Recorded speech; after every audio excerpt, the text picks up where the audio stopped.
Hello, this is Justin Seven with sportsbookreview.com. This week I want to get you thinking mathematically about sports handicapping. Mathematicians have been making a fortune gambling for centuries.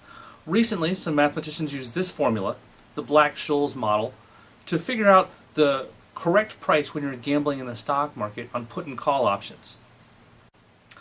Now, it later turned out that this master formula they came up with had some problems in it, and it wasn't perfect.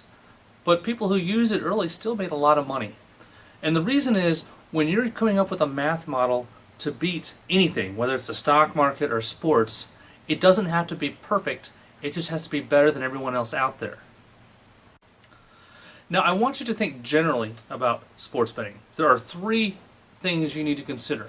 In any game, any major market, the three things you can bet on are the money line, that is who's going to win the game, the spread, that is what handicap makes the game a fair match between the two teams when you adjust the score by the spread, and the third thing is the total, or the total points scored in the game.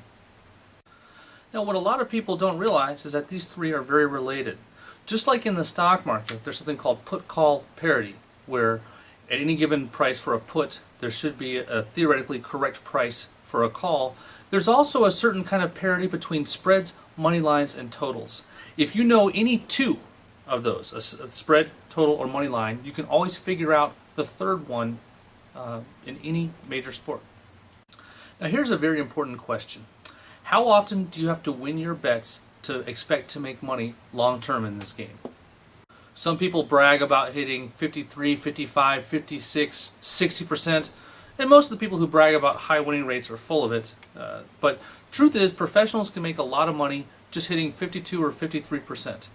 And to show you this, I'm going to do an example of a market that's currently up right now. Let's take a look at the house edge in the San Jose, Nevada game if we do a little bit of line shopping. From SBR lines, we can see that San Jose is a 9.5 point underdog, and at Pinnacle, you can lay 103. You can take Nevada at Matchbook at plus 102, although with a commission, that's the equivalent of plus 100.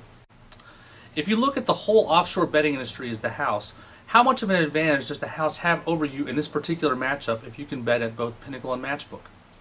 If you make both of these bets, you're going to lose $100 on your loser, and you'll either win $97 or $100 on your winner. This works out to an average of a $1.50 loss per every $200 risked for a house edge of 0.75%. So in this particular matchup, if you could pick a winner even 51% of the time, you have the best of it. When you throw in bonuses or promotions, you could actually be a coin flipping monkey hitting exactly 50% and win long term. Now, I want you to start thinking of everything in terms of math. Whether it's an economic problem with the Black-Scholes equation to figure out the proper price in a put, or if you're trying to figure out what is the proper price on this particular basketball matchup. If you can set a line, in this case that is 1% better than the market's estimate, you're going to make money. So in the next couple of videos, I'm going to start showing you a few techniques to gradually improve your line making.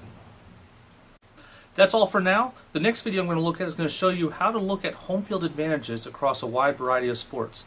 If you have any questions or comments, please feel free to send me an email at justin@sportsbookreview.com.